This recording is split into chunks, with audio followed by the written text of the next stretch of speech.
Hi, everyone. I'm Jess, and I'm the content manager here at Course Report. Course Report is the resource for helping people find the right coding boot camps for them.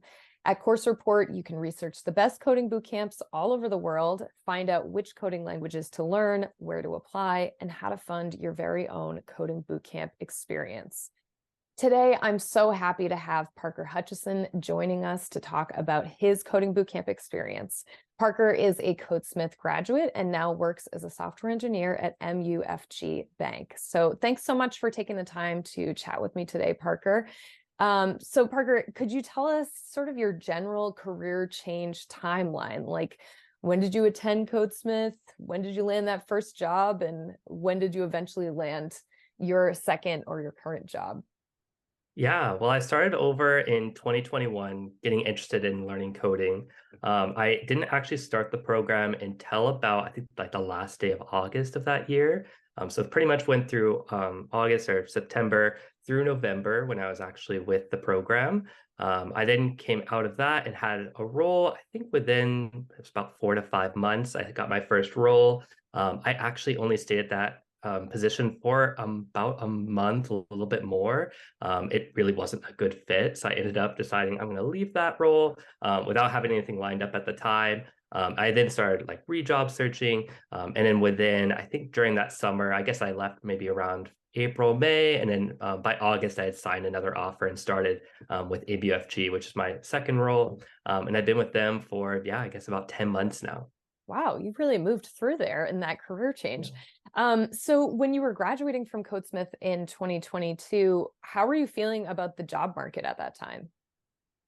Yeah, so in especially early 2022, the market was still really, really hot. There was still a lot of inbounds coming in. If people don't know what that means, inbounds are just recruiters reaching out to you about positions, so you're not even actually applying.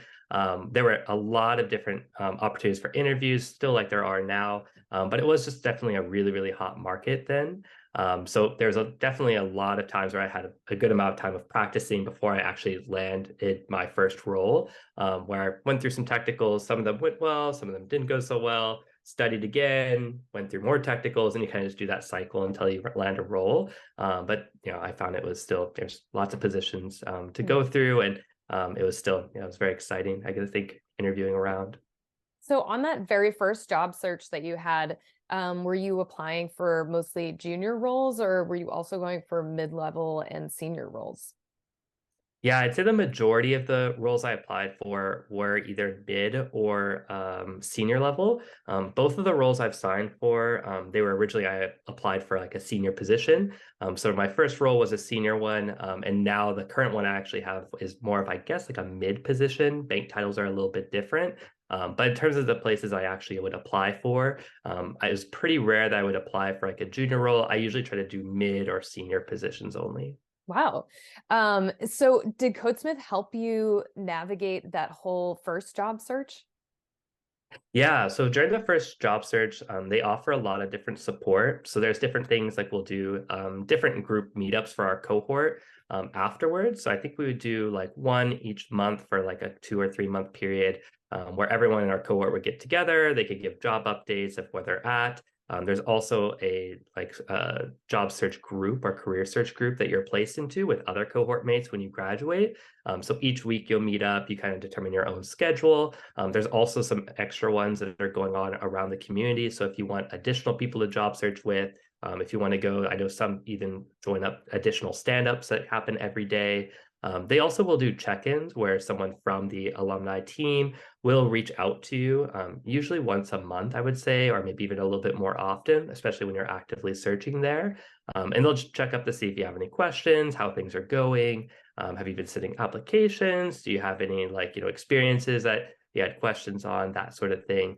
And then there's also lots of other stuff you can just reach out for. They have an alumni network where you could schedule specific hours with career support engineers, that kind of thing. That sounds so comprehensive. Yeah. And when you were doing that like first round of interviews for this very first tech job, did you feel like Codesmith prepared you well for those kinds of technical interviews and all of the algorithms and projects? Yeah, I think they try to give you as much information as they can, and it's pretty much going to line up with what's going to be out there in the real world. Of course, there's going to be some pieces where you're like, oh, I've never seen this algorithm before, or there are also many interviews that, I would even apply for roles that had not only JavaScript, which is what the program focuses on, but other coding languages. So you'll get into an interview and you're expected to maybe code in a different language and that kind of thing. But those are things they would at least fill us in with. So it wasn't necessarily like they had given us every single piece of knowledge you could possibly get because it's just impossible. But they would give you each piece of, well, these are the type of things you're going to have. You're going to have system design. You're going to have algorithms. You're going to have maybe doing a live coding challenge with somebody. You're going to maybe just have a chat with the CTO with large scale technical questions. So they prepared you for all that kind of stuff, give you a general overview, but you still have to, I think, study to kind of continue to like broaden your knowledge. Even to now, if I ever look for another position, you have to always continue to keep learning and driving that study. And did you find that these employers were interested in your Codesmith bootcamp experience? I would find that usually many companies had not really asked many questions about it. Some of them would often ask, well, what were you doing over there during this time? Some of them would be interested in saying, well, what do you exactly learn? But I'd say the majority were not too interested in that. I think they really focus on what is the actual work you've actually created is the big thing that employers are looking for. So they're looking stuff like contributions to open source products. What are some experience you've had in your previous roles where you've made technical decisions or that kind of thing? Those are the big things I think that the person that's interviewing you is really interested in to know, are you going to be successful here? So they were not too interested in a lot of things like that, especially too, I didn't come from a education background that was pretty strong. For instance, I don't have a bachelor's degree. So I don't think a lot focused on my education and we're more focused on what are things I did in my career. So in your first tech job outside of Codesmith, what were your responsibilities and what did you learn on the job? Yeah, so during that first role, one of my main responsibilities was launching a new application for the company to actually go through, and it was with JavaScript, but had a few different new technologies that we were working with. So I would work primarily on that, and it was a pretty good experience where I got to actually, delve into on the technical side of, well, here's a brand new app. I get to kind of like explore and create it on my own, as it was a very small startup with not too many engineers. So it was a really good experience from that technical standpoint where I got to really broaden my skills, and continue. I think there is still a lot once you get into that role. Codesmith prepares you as much as they can with these are the baseline topics, but you still have to, eventually learn exactly how to do maybe this thing or that thing. There's going to be other little features and stuff that you'll be asked to build out, and you have to do definitely a lot of research on your own, taking the baseline knowledge that and kind of delving into a specific topic to really get a feature from 0 to 1. So you mentioned that you transitioned from your first job to your next job fairly quickly. I'd love to know like how you knew it was time to look for that second position. Yeah, so I stayed with the position, like I said, just for a very short time. I think it was just a little over a month. During the time there, I had actually gotten some like kind of weird signals during the interview that I was like, well, maybe the company culture is not the best fit. They also interviewed extremely quickly. It was like a 2, 3 day turnaround from like phone screen to offer. And they had kind of offered like a really great salary, all these great benefits. And I was really surprised, but I also had gotten like these kind of weird vibe with the culture. But I was also excited, well, I worked so hard, I should just be happy. I got an offer and, of course, in a year you can always switch a role or something too. But once I was there, I realized that the culture was really not a good fit for me. I didn't really find that, I was vibing with like the team and how they were kind of working at that time. We also did not have as many engineers as I had anticipated. Lots of people were working completely offshore on different time hours, so it was really hard for me to actually get to work with a team. And I think it is really important that once you are going out of one of these programs, if you're graduating from Codesmith, you still want to be able to work with a team and work closely and not be completely solo developing. And there were some aspects I mentioned that were positive there that, from a technical standpoint, I could learn on my own and kind of push myself. But I think having a team there with you and building alongside you is going to be a much better experience. You're going to grow better. Also, just day to day, any role, it's better to work with other people too. So after a while, I decided, oh, this is not just a good fit. I think I'm going to try and find a different option. Mm. And when you were looking for your next job, did you approach the job search any differently than how you did your first job search? Yeah, I definitely would focus specifically on questions of, what is the company culture like? What are your working hours? What are people Mm, doing? Are they having to stay super late every day? Of course, those you're not always going to get a straight up honest answer. mhm. But you can also ask different things of, well, when you have a question, posing this to an engineer, you could say, when you have a question, where do you turn to for help? What are the common channels, right? Do you send out a group email? Do you have a Slack channel that everyone's in? How comfortable do you feel about answering that? Who's your project manager and how much do they work with you? Do you have often meetings or coffee chats with your manager? A lot of these type of questions that you can kind of try to open up to understand the dynamics of the team were really important to me going into my next role.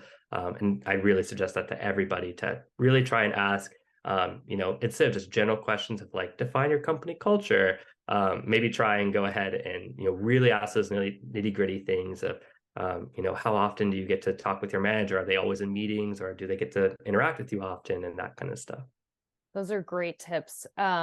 And I was wondering too, when you were on your second job search, did you enlist the help of anyone at Codesmith to kind of help you navigate it? Yeah, so as far as from the Codesmith team, we did have one. I had immediately after I had left my previous position, I reached out and scheduled a time with the career support engineer who will go over your resume, help you work on narrative or interview questions. So I worked with them for a little bit too. We scheduled like a 1 hour session just so I could kind of get back into that interview flow. Mhm. And then we also had someone that worked with me from the alumni team that would check in every few weeks to see how things are going. And I gave them some feedback of, oh, well, this interview didn't work out too well, that kind of thing. So it was just nice to have someone that would check up with me often. I'd say one of the biggest factors was just the alumni community themselves of other cohort mates and other people who had gone through the program. Many of us would meet up often and create our own little groups too, where we could job search together, send out applications together. We would even have just a stand up each morning where we can kind of talk about, hey, yesterday I had a really tough interview. I'd really like to see how I could have answered this question better, that kind of thing. And I'd say the community was probably a huge, huge part, which factored into me being able to go into my next role fairly quickly. Yeah, that's so special about Codesmith. It's like you're not job searching alone because it can be such a demoralizing process when you're just sending Yeah, out so many resumes and doing so many interviews. for D sure. did you find that searching for your second job was easier than searching for that first job? Yeah, I think going for the second role, one thing that's kind of cool is that you have this feeling of worth because you're like, well, I've done it before, like, I can get a role. So you have that confidence of like, I know I can do this. I'm now just looking for the better piece of that, but I already know that I can go through and get another offer. And it's just now about finding the company that's a right fit or the team that's a right fit for me. So I felt a lot more confident in myself, which just came off much better on interviews. So I found I was definitely getting further along in the interview process. I got to many final rounds, which is definitely a big piece. If you're getting through a phone screen, technicals, you're getting closer to it. And even during that time, once I signed my offer with MUFG in August, I also had 3 other offers that had come in that month. So I actually had the opportunity to kind of negotiate and then also talk through, well, which company is going to be the best fit for where I would like to go in the future, that sort of thing. So I definitely think it was a much better experience going for that second role. That's a great situation to be in, to Yeah, have multiple offers. I was Um, very lucky. so when you were kind of getting ready for that second job search, did you do any tweaks to like your LinkedIn profile, your resume, any of your projects or online presence? Yeah, I think I would often change up my resume when I would just get any feedback on it. I would check in with other alums, but also the career support engineers, or I would just also see too, are some resumes working better than others? For instance, I would even change, maybe there's something that's too wordy, so I would try and just adjust it down. If I got even a comment during an interview, it depends if you get one comment, it's fine, but if you get like 5 comments saying like, wow, this is wordy, I would definitely try and A/B test it or maybe say, oh, I'm going to make some edits here and there. I didn't, from my original resume, make any too major changes though. Mm. As far as online profiles, I think kept everything pretty much the same. The only difference is I really made sure that I have everything open to work on there. I'd make additional profiles to make sure, so like LinkedIn, Hired, other popular websites. I'd even check out other stuff that people recommended of like, hey, there's a new website that has contract roles, whatever it may be. So I would check out that quite often. And then also too, being really active on those platforms is really important. So make sure you're checking every day. If you get a message from somebody like a recruiter or someone that's interested in employing you, respond quickly, be excited, schedule time. I also really use Calendly or other scheduling tools like that, just so I can keep my calendar really nice and organized. But it also made it come out professionally. People want to schedule a phone screen with me. And that way I can do many phone screens within a day. Like you can even do 4, 5, 6 phone screens within like an afternoon or something and stack them and just try to really time hack whatever you're doing. So how did you end up landing your current job at MUFG? Was this a cold apply that you found like through LinkedIn or Indeed?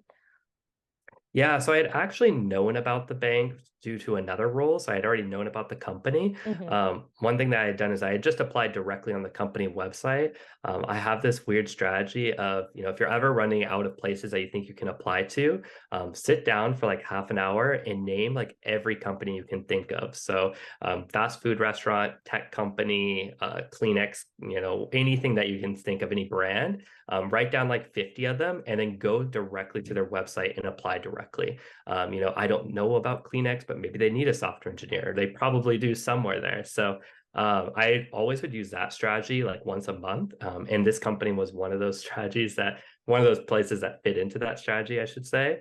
So I had cold applied directly over to them. I got a call back. It was only a couple rounds I was going through that were both technical, and then also one phone screen. And I was able to complete the process, I think, within about 2 or 3 weeks. Nice. That's a good turnaround. And then what kinds of responsibilities do you have now at MUFG?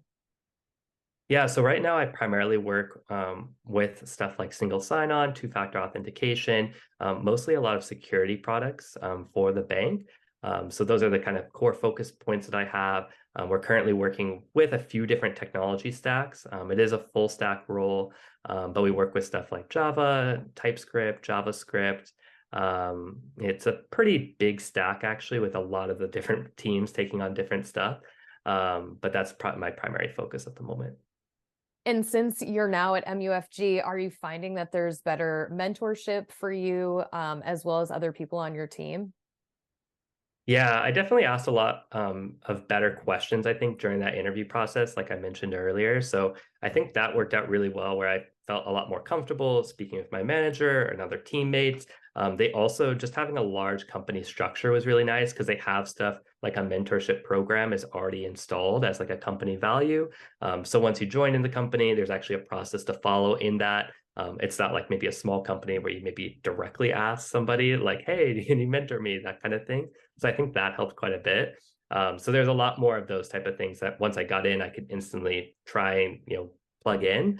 And I also had that knowledge from my previous role too, Mhm. that I'd give advice to other people as well, that once you get in, set up coffee chats with people, just cold message people if it's your first couple of weeks and say, hey, I saw you in this call. I saw that you're working on this thing. I don't work too closely with it, but I'd love to know a little bit more. Do you have 15 minutes to hang out with me after 5 o'clock or something like that, or whatever it may be? So I think that's a really good way to kind of, network and then Mhm. get yourself in the door where you feel more comfortable speaking to team members and that sort of thing. Mm.